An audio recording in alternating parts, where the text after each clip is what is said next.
ನೀರಾನೆ ದಾಳಿಯಿಂದ ಗಾಯಗೊಂಡಿದ್ದ ವೈದ್ಯೆ ಸಾವನ್ನಪ್ಪಿದ್ದಾರೆ. ಚಿಕಿತ್ಸೆ ಫಲಿಸದೆ ಡಾಕ್ಟರ್ ಸಮೀಕ್ಷಾ ರೆಡ್ಡಿ 27 ವರ್ಷ ವಯಸ್ಸಿನ ಡಾಕ್ಟರ್ ಸಮೀಕ್ಷಾ ರೆಡ್ಡಿ ಮೃತಪಟ್ಟಿದ್ದಾರೆ. ಶಿವಮೊಗ್ಗದ ಸಫಾರಿಯಲ್ಲಿ ನಡೆದಿದ್ದಂಥ ಘಟನೆ. ಬೆಂಗಳೂರು ಮೂಲದ ಡಾಕ್ಟರ್ ಸಮೀಕ್ಷಾ ರೆಡ್ಡಿ ಸಫಾರಿಯಲ್ಲಿ ತರಬೇತಿ ಪಡಿತಾ ಇದ್ದಂತಹ ಸಂದರ್ಭದಲ್ಲೇ ಗರ್ಭಿಣಿ ನೀರಾನೆಯ ಉಷ್ಣತೆ ಪರೀಕ್ಷಿಸುವಾಗ ಈ ಘಟನೆ ನಡೆದಿತ್ತು. ನೀರಾನೆ ದಾಳಿಯಿಂದಾಗಿ ಗಂಭೀರವಾಗಿ ಗಾಯಗೊಂಡಿದ್ರು ಸಮೀಕ್ಷಾ. ಗರ್ಭಿಣಿ ನೀರಾನೆಯ ಉಷ್ಣತೆಯನ್ನು ಪರೀಕ್ಷಿಸುವಾಗ ನಡೆದಿದ್ದಂಥ ಘಟನೆ. ನೀರಾನೆ ದಾಳಿಯಿಂದ ಗಂಭೀರವಾಗಿ ಗಾಯಗೊಂಡಿದ್ದ ಸಮೀಕ್ಷಾ ಅವರನ್ನು ಆಸ್ಪತ್ರೆಗೆ ದಾಖಲು ಮಾಡಿ ಚಿಕಿತ್ಸೆ ನೀಡಲಾಗ್ತಾ ಇತ್ತು. ಇವತ್ತು ಬೆಳಗ್ಗೆ 6:30 ಸುಮಾರಿಗೆ ಸಾವನ್ನಪ್ಪಿದ್ದಾರೆ ಅನ್ನುವಂಥ ಮಾಹಿತಿ ಇದೆ.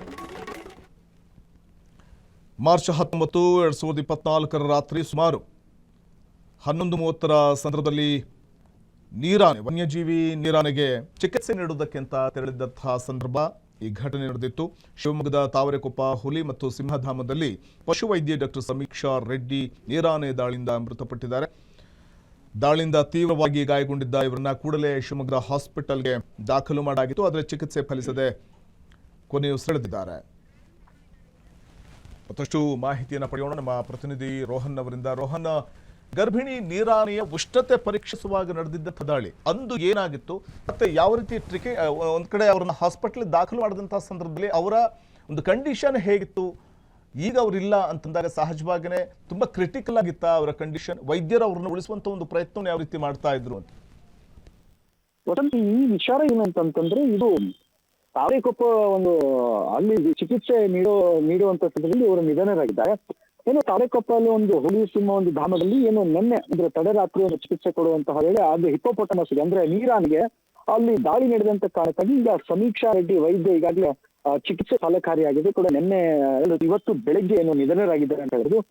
ಸಮೀಕ್ಷಾ ರೆಡ್ಡಿ ಅವರಿಗೆ ಈಗ ಜಸ್ಟ್ 26 ವರ್ಷ. ಅವರು ಮೂಲತಃ ಬೆಂಗಳೂರಿನಲ್ಲಿದ್ದಂತವರು, ಬನ್ನೇರುಘಟ್ಟ ನಿವಾಸಿ ಆದಂತವರು. ಹೆಬ್ಬಾಳದ ಒಂದು ಪಶು ವೈದ್ಯ ಕಾಲೇಜಿನಲ್ಲಿ ಕೂಡ ಅವರು ಒಂದು ಪದವಿಯನ್ನು ಮುಗಿಸಿದಂತವರು. 1.5 ತಿಂಗಳ ಹಿಂದೆ ಅಷ್ಟೇ ಕೂಡ ಹುಲಿ ಸಿಂಹ ಧಾಮಕ್ಕೆ ತೆರಳಿ ತರಬೇತಿಗೆ ಅಂತ ನೇಮಕಗೊಂಡಿದ್ದವರು ಆಯ್ಕೆಯಾಗಿದ್ರು. ಏನು ಗರ್ಭಿಣಿ ಆಗಿದ್ದಂತ ಆ ಒಂದು ನೀರಾನೆಯ ಒಂದು 4 ದಿನಗಳ ಹಿಂದೆ ಒಂದು ಹೆರಿಗೆಗೆ ಒಂದು ನಿಗದಿ ಕೂಡ ಆಗಿತ್ತು. ಆದ್ರೆ ರಾತ್ರಿ ಆ ಒಂದು ಆಹಾರ ಒಂದು ಸೇವಿಸಿದ ಒಂದು ಕಾರಣದಿಂದ ಪರಿಶೀಲನೆಗೆ ಅಂತ ಹೋಗ್ತಾರೆ ಸಮೀಕ್ಷಾ ರೆಡ್ಡಿ ಡಾಕ್ಟರ್ ಆದಂತ. ಆ ವೇಳೆಯಲ್ಲೂ ನೀರಾನೆ ಕೂಡ ದಾಳಿ ಮಾಡುತ್ತೆ. ತೀವ್ರ ಒಂದು ರಕ್ತಸ್ರಾವದಿಂದ ಒಂದು ಪ್ರಜ್ಞಾಹೀನರಾಗಿ ಬಿದ್ದು ಅಲ್ಲಿ ಆಸ್ಪತ್ರೆಗೆ ತೆಗೆದುಕೊಂಡು ಹೋಗ್ತಾರೆ. ಮ್ಯಾಕ್ಸ್ ಆಸ್ಪತ್ರೆಗೆ ದಾಖಲಿಸ್ತಾರೆ. ಆದ್ರೆ ಚಿಕಿತ್ಸೆ ಈಗ ಫಲಕಾರಿ ಆಗದೆ ಈಗಾಗಲೇ ಸಾವನ್ನಪ್ಪಿದ್ದಾರೆ ಅಂತಾನೆ ಹೇಳ್ಬೋದು. ಈ ಸಂಬಂಧಪಟ್ಟಂತೆ ಈ ಒಂದು ಪ್ರಕರಣಕ್ಕೆ ಸಂಬಂಧಪಟ್ಟಂತೆ ಈಗಾಗಲೇ ಸಮೀಕ್ಷಾ ರೆಡ್ಡಿ ಚಿಕಿತ್ಸೆ ನೀಡುವಂತ ಹೇಳಿದಂತ ವೇಳೆ ಇನ್ನು ಸುರಕ್ಷತಾ ನಿಯಮಗಳನ್ನು ಏನಾದರೂ ಪಾಲಿಸಿದ್ರೆ ಅಥವಾ ಇಲ್ಲಿಲ್ವಾ ಎಂಬ ಬಗ್ಗೆ ಈಗಾಗಲೇ ಒಂದು ಸಾಕಷ್ಟು ತನಿಖೆ ನಡೆಸೋಕೆ ಈಗಲೇ 7 ದಿನಗಳ ವರದಿ ನೀಡೋಕೆ ಈಗಾಗಲೇ ಅರಣ್ಯ ಸಚಿವರು ಈಶ್ವರ್ ಖಂಡ್ರೆ ಅವರು ಕೂಡ ಸೂಚನೆಯನ್ನು ಕೊಟ್ಟಿದ್ದಾರೆ. ಮತ್ತು ಪರಿಸರ ಸಚಿವರಾದಂತಹ ಅರಣ್ಯ ಸಚಿವರು ಇದ್ದಾರೆ. ಅವರು ಇದಕ್ಕೆ ಸಂಬಂಧಪಟ್ಟ ಎಲ್ಲವನ್ನು ಕೂಡ ವಿವರಿಸಿಕೊಳ್ಳಕ್ಕೆ ಖಡಕ್ ಒಂದು ಸೂಚನೆಯನ್ನು ಕೊಟ್ಟಿದ್ದಾರೆ ಅಂತಾನೆ ಹೇಳ್ಬೋದು. ಧನ್ಯವಾದ ಮಾಹಿತಿಗಾಗಿ. ಸಾಮಾನ್ಯವಾಗಿ ಈ ರೀತಿ ಕಾಡು ಪ್ರಾಣಿಗಳಿಗೆ ಅಥವಾ ವನ್ಯಜೀವಿಗಳಿಗೆ ಚಿಕಿತ್ಸೆ ನೀಡುವಂತಹ ಸಂದರ್ಭದಲ್ಲಿ ಸುರಕ್ಷತಾ ಕ್ರಮಗಳನ್ನು ಪಾಲಿಸಬೇಕಾಗುತ್ತೆ. ಅದರ ಸ್ಟ್ಯಾಂಡರ್ಡ್ ಆಪರೇಟಿಂಗ್ ಪ್ರೊಸೀಡರ್ ಅಂತ ಇರುತ್ತೆ, SOP ಅಂತ ಇರುತ್ತೆ. ಅದನ್ನು ಪಾಲನೆ ಮಾಡಬೇಕಾಗುತ್ತೆ. ಆದರೆ ಅಲ್ಲಿ ಸುರಕ್ಷತಾ ಕ್ರಮಗಳನ್ನ ಪಾಲನೆ ಮಾಡಿರಲಿಲ್ವಾ ಅನ್ನುವಂಥ ಪ್ರಶ್ನೆ ಕೂಡ ಉದ್ಭವ ಆಗುತ್ತೆ. ಬಹುಶಃ ಸುರಕ್ಷತಾ ಕ್ರಮಗಳನ್ನ ಪಾಲನೆ ಮಾಡಿದ್ದರೆ ಸಮೀಕ್ಷಾ ರೆಡ್ಡಿ ಬದುಕುಳಿತಾ ಇದ್ರು. ಅವರ ಮೇಲೆ ದಾಳಿ ಮಾಡ್ಲಿಕ್ಕೆ ಆಗ್ತಿರಲ್ಲ ವನ್ಯಜೀವಿ. ಸೊ ಇನ್ನು ಮುಂದಾದ್ರೂ ಈ ರೀತಿಯ ಯಾವುದೇ ಅಜಾಗರೂಕತೆ ಆಗುವಂಥದ್ದು ಯಾವುದು ಆಗಬಾರ್ದು ಅನ್ನುವಂಥ ಒಂದು ನಿಟ್ಟಲ್ಲಿ ಅರಣ್ಯ ಸಚಿವ ಈಶ್ವರ್ ಖಂಡ್ರೆ ಅವರು ಈಗಾಗಲೇ ಸ್ಪಷ್ಟ ಸೂಚನೆಯನ್ನು ಕೊಟ್ಟಿದ್ದಾರೆ.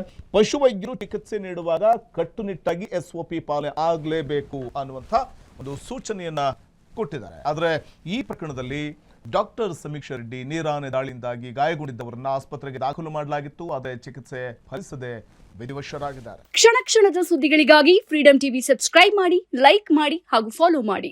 ಹೊಸ ಸುದ್ದಿಗಳ ನೋಟಿಫಿಕೇಶನ್ಗಾಗಿ ಬೆಲ್ ಐಕಾನ್ ಮೇಲೆ ಕ್ಲಿಕ್ ಮಾಡಿ.